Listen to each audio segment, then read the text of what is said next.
So we're going to continue with our next session now. And in this session, we're going to talk about lead poisoning.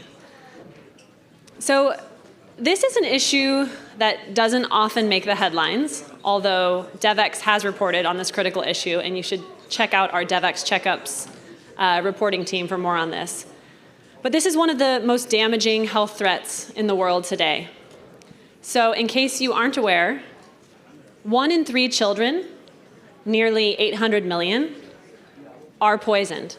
So again, we're talking lead poisoning. This affects 1 in 3 children globally. And there are lifelong consequences for their learning, health, and futures. And yet, it remains largely invisible in the global development agenda. But that's starting to change, in part because some of the partners we're going to be hearing from on stage today in this session with Devex in partnership with Open Philanthropy. The good news is this crisis is both urgent and solvable. And we've seen this in countries like Bangladesh, where, again, as Devex has reported, a focused intervention for lead in spices cut contamination dramatically. And you'll be hearing more about that. We also have new data as of this week on what it would take to scale these kinds of successes globally. And that's the vision driving the Partnership for a Lead-Free Future, launched here at UNGA last year. To learn more, I want to go ahead and welcome our panelists, so please join me in welcoming them. Tom Hurd, Head of Grant Making for the Lead Exposure Action Fund at Open Philanthropy. Welcome, Tom. Jenna Forsyth, Director of Project Unleaded at the Center for Human and Planetary Health at Stanford University. And Abdullah, oh yes, applause for each of them, please. And Abdullah Fadil, Director of Partnerships for a Lead-Free Future Secretariat. Director of the Partnership for a Lead-Free Future Secretariat. Welcome, Abdullah. Please a round of applause for them. So our task today is to talk about how governments, industry, and partners are working to galvanize political will, mobilize resources, and deliver the solutions that are needed to make lead poisoning a thing of the past. And again, I know we present a lot of priorities here on this stage that need funding, that need political will, that need action now. But when we talk about the case for action now, I think we have some really compelling points to make for lead poisoning specifically, including some new data out this week, which we'll talk about. But Tom, I want to start with you. So to help situate us, why should people working in global health and development, our audience here, those tuning in online, care about lead exposure? And how does it connect to the priorities that we're all working on? Great, thanks, Catherine. At Open Philanthropy, we try to do the most good with the resources available to us. And we think the most important part of that, maximizing the impact of philanthropy, is your cause selection. And lead is right up there, right across the categories that we look at. We give over $700 million a year across our causes. I think some of the highest returns you could make in global development right now exist in the elimination of lead poisoning. So I hope across the panel we can prove that today. The results come fast and they're pretty cheap, and there's a lot of scope to help us scale this. I'm looking forward to talk more about that. But to your question, just to please carry on. I think in the US we think about lead poisoning, we think about applesauce, 500 cases and a recall. We think about Flint, Michigan, where 1 in 20 children were poisoned. As you've already pointed out, that is an everyday problem in low and middle income countries. It's 1 in 3 globally, but it's 1 in 2 children in low and middle income countries. So 50% have a blood lead level above what the WHO would classify as requires clinical intervention.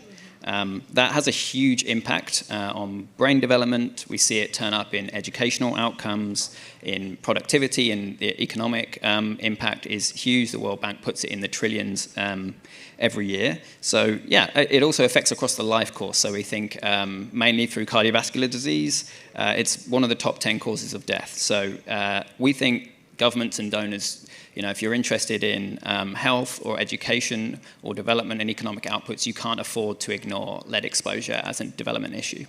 And in terms of this lead exposure, it's hiding in plain sight, really. And it's the toys children are playing with. It's the spices they're consuming. So with that, I want to go to Jenna here, because one of the biggest breakthroughs in Bangladesh, and I mentioned earlier that Bangladesh is really seen as a success story here, but one of the biggest breakthroughs was simply figuring out the source, in this case, turmeric. So for those less familiar, tell us, how did you do it? Sure, and I guess to back up, going into this in Bangladesh, there was already evidence, decades of research showing just how devastating lead is on health and development, the kind of things Tom's mentioning. But what was needed was this local actionable evidence. So first about the source, understanding the dominant sources of lead exposure, and then second about solutions, so what's driving that source and exposure to it. So in Bangladesh, we were collaborating with ICDDRB, and we conducted a blood lead survey in a rural community. We showed about half of the pregnant women had elevated lead levels. This was a bit unusual for a rural community. The common suspect sources, things like gasoline, industry paint, weren't relevant here. So we conducted a series of studies, simple things like asking questions about the women's behavior, sampling possible exposures. Since lead can have a distinct chemical signature based on its origin, we were actually able to trace back the source to turmeric. And so we went into the supply chain study then, like, why is there high lead in the turmeric, and what are the incentives driving this? We discovered that the turmeric processors were adding in lead chromate, basically an industrial pigment, to the turmeric roots to increase their yellow color. And although the government had set specific limits on lead and turmeric, these weren't being enforced, in part because detection is really costly and time-consuming. Can I just jump in for a quick second? Because, of course, you are very much in this space. But for people who aren't, I just want to note, I learned that last year at UNGA, where, again, this partnership was launched. We had a speaker from Open Philanthropy join us and talk about what you just mentioned. Right. There were higher levels of lead in turmeric because it helped with the yellow pigmentation. So you have families cooking meals with turmeric that is poisoning children so that the turmeric can be more yellow. So I think it can get lost, and I just want to put a big emphasis on that as an example of where the lead could be hiding. I mean, people are still literally saying like painting, like adding makeup to the turmeric, kind of this attracting sellers, and exactly. And I mean, I think one note, so this made this problem concrete and solvable, to your point.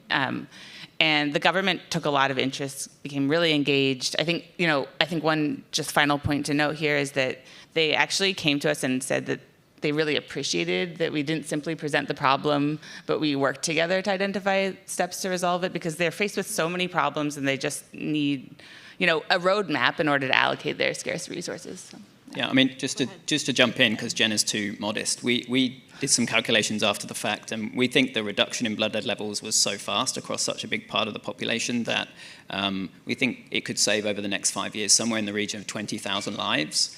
And that cost less than $100 per life saved. So, in the current climate of constrained resources, I think, we tend to think of an extremely effective intervention, something like giving out malaria bed nets, as doing well if it's costing $5,000 per life saved, and this was less than 100. Now, that won't apply across all lead sources, and we're finding it turning up in all sorts of places, but I think it shows that when you find the right source in the right population, you can have a huge impact.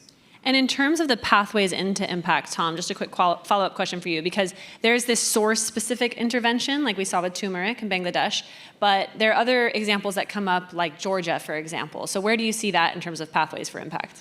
Yeah, no, that's a great point. I think one of the things is it's not just a source by source approach, although that might be how governments might end up doing it. I think what's really encouraging and makes us feel that this, alongside the Partnership for a Lead-Free Future, that this is an issue that we could end within a generation, is that countries can scale these efforts to a national scale with a reproducible model. And the country of Georgia, as you mentioned, is a great example. They, with the help of NGOs and multilaterals, thought it might be a problem, did a national blood lead level survey, identified sources, and within 5 years, they've seen a 60% drop in blood lead levels, we think.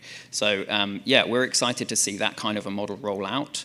And we're already seeing when we started this last year, I think we thought by my count, there are about 7 national blood lead level surveys globally in LMICs.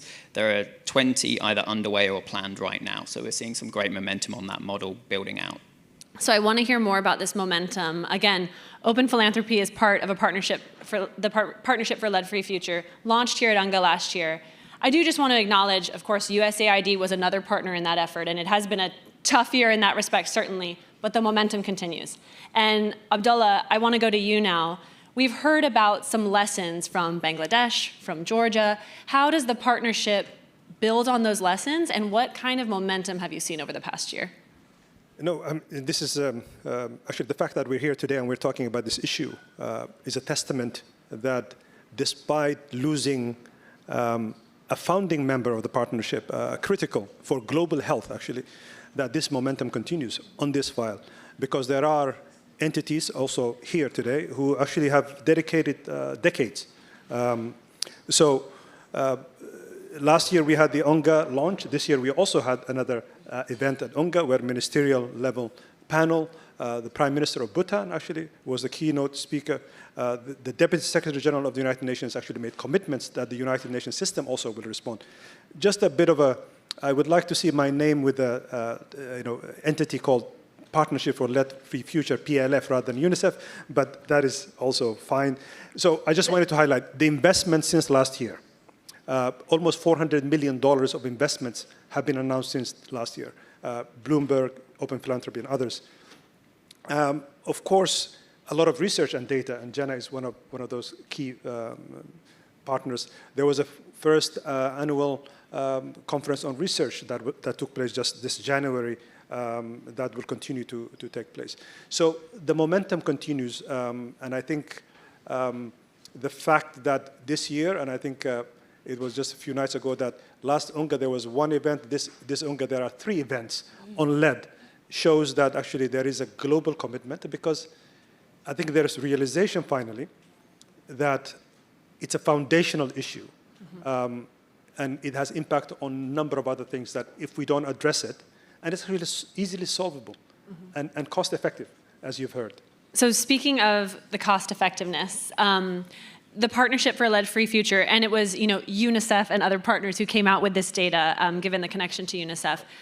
I mentioned earlier in this session new data this week, and I think again, so many people this week making the case for so many priorities that need funding, but a big question becomes, well, what would it take? What would it cost? And now we have new data on that. Can you tell us more? So UNICEF, one of the partners, again, one of the founding partners, came up with some data that shows that over the next 15 years, because the partnership has a timeline, 2026 to 2040, 15 years, that over the 15 years, that the global support to countries, all countries, low, middle-income countries, would require about $1.6 billion. That's $2 per child for the entire 15 years, or 15 cents. That is what UNICEF says. Of course, the 800 million children, what I know is when they extrapolated and looked at 2040, how many children will be under 18? Actually, it's the same number, because there will be stagnation of number of children. Because we thought, well, numbers will increase because population is increasing from 8 billion to 9 billion. But the cohort of children under 18 will remain the same. So we are making provisions because we don't want this to be UNICEF only. We want the partnership and other to contribute and see if these figures actually will then be the figures to go forward. But for UNICEF now, $2 per child for the next 15 years, or 15 cents per child. And it addresses some of the root causes and actually hopefully galvanizes rest of the world. Member states who are supposed to be helped will also have to contribute. So we're talking about 1 to 4 level. So additional $6 billion of in-kind will have to come from member states, so that the entirety of the need actually is a lot more than the global need, development need, let's say. Yeah, I mean, just to iterate, I mean, that is to eliminate lead in low middle income countries. That would be remarkable. That is the end of the issue globally within 15 years. I think that is what is maybe one of the differences. The other difference, I think, is that at 1.6 billion, I think if you look at the commitments in the last year, there's Open Philanthropy's Lead Exposure Action Fund, and I see them in the audience. Bloomberg Philanthropy is extremely welcome and very exciting, 250 million over 5 years. That, if we take UNICEF's investment case at its numbers, that puts us close to 25%. It is a solvable issue that's not on development scales a huge amount of money for absurdly big returns of investment. So we have the investment case now, and yet, Tom, despite all of this promise and progress so far, lead poisoning still receives a very small fraction of global health attention and funding. So when you sit down with other donors or with finance ministers, what are you saying to them to try to get them on board that you haven't already shared with us? Yeah, I think the thing that resonates most is that this is affecting all of their development spending. I think if they are investing in health and education, on economic improvement and growth, this is an invisible tax on all of that work that they can't afford to ignore. I think philanthropy is playing a role. I think it's doing the first mile, but I think governments need to pick this up. It's not complicated. They need to survey and identify the populations with elevated blood lead levels, find the sources, regulate and enforce those regulations to remove lead from products and services and from the environment of their people. It's so governments, and then we need donors to support that work. But I think the message I want to leave is that I think the flywheel has started to turn. I think that governments setting priorities and donors looking to maximize their investment should take notice that this is solvable within our lifetime. So, Jenna, I do want to come back to Bangladesh for a second, because I know this story probably comes up a lot, Tom, in those conversations. You talk about Bangladesh. And that study showed that with the right intervention, blood levels can fall dramatically. But you don't go from discovery of a problem at the source to solution. There's a whole journey. And I want to hear from you, what surprises did you face along the way, and what lessons might there be in terms of replicating that kind of approach in other places? Sure. I guess just to kind of break down the components of kind of what went on. So after we found the source and been working with the government, we iterated on kind of what to do next, but it was very clear based on the incentives where to focus. So the intervention ended up being a nationwide intervention, collaborative with ICDRB and the government teams. Took place in the fall of 2019, and the government first tried to raise awareness, distributing thousands of flyers and posted notices, warning consumers and sellers that they will start enforcing this policy.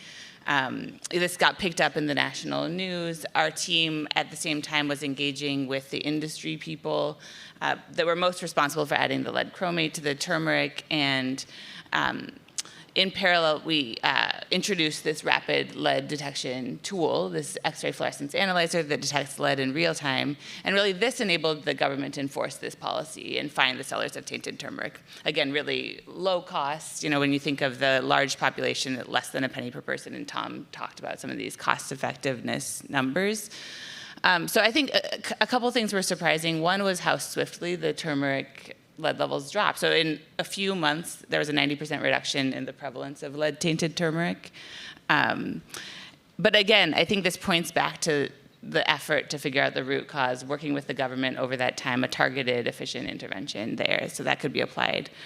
Another one was just that it essentially was this highly publicized but kind of one-time government enforcement intervention. But we see relatively sustained improvement. So we've been monitoring yearly. We don't see a resurgence in the practice of adding the lead chromate to the turmeric. It's worth noting, though, that lead stays in the environment pretty much indefinitely. So we still see lead levels at the turmeric processing mills that could cause cross-contamination. So that's kind of a challenge to think about.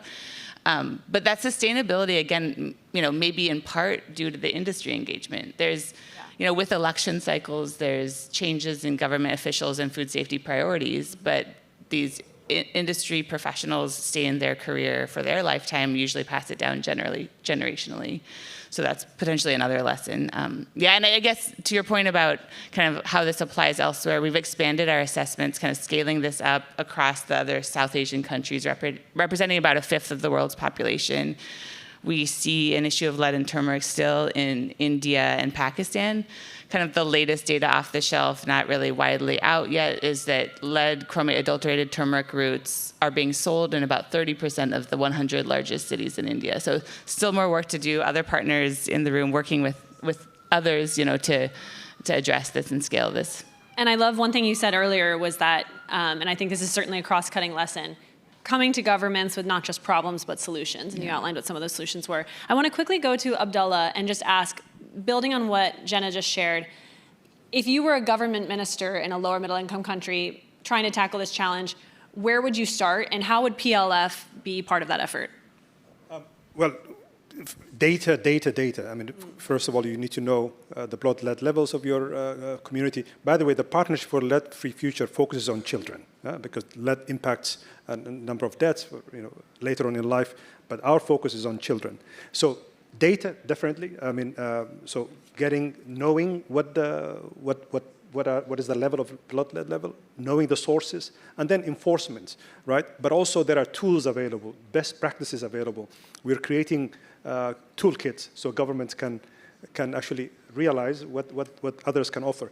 But what I would say, and I think I want to sort of link to Tom's point, I think if governments and people in general know that lead poisoning is probably the most widespread environmental threat to children, affecting more than 800 million, as you said, potentially more.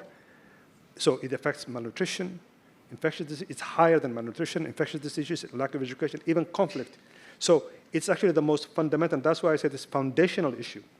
If you address it, it helps with malnutrition. It helps with cognitive development, education of children. It helps.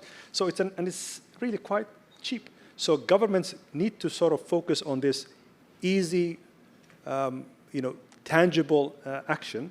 And I think with the global support and technical know-how, and actually almost all of the partners are actually present in the countries at the moment as we speak. Mm-hmm. So that is what I would advise.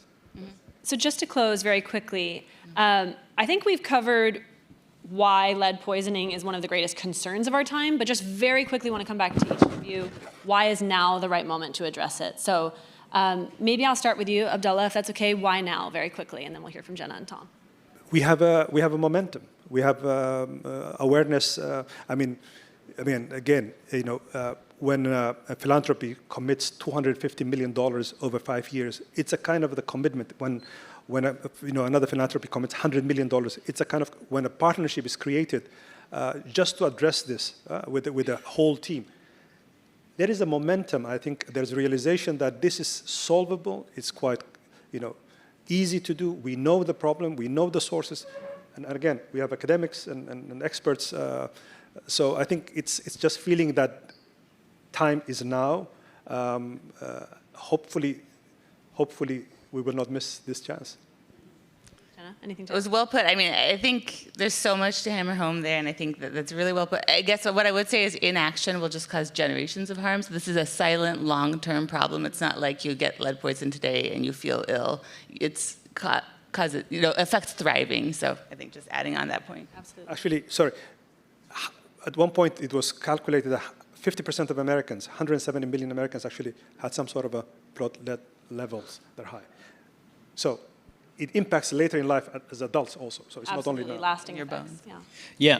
I think that amongst the turmoil we're all feeling in the development sector, I think what I hope that lead exposure elimination offers is a extremely cost-effective option for governments trying to set priorities and donors looking to maximize their impact that has impact across all of the development indicators we all care so much about. And I think it's so unusual in that it is something we can solve within our working lifetimes.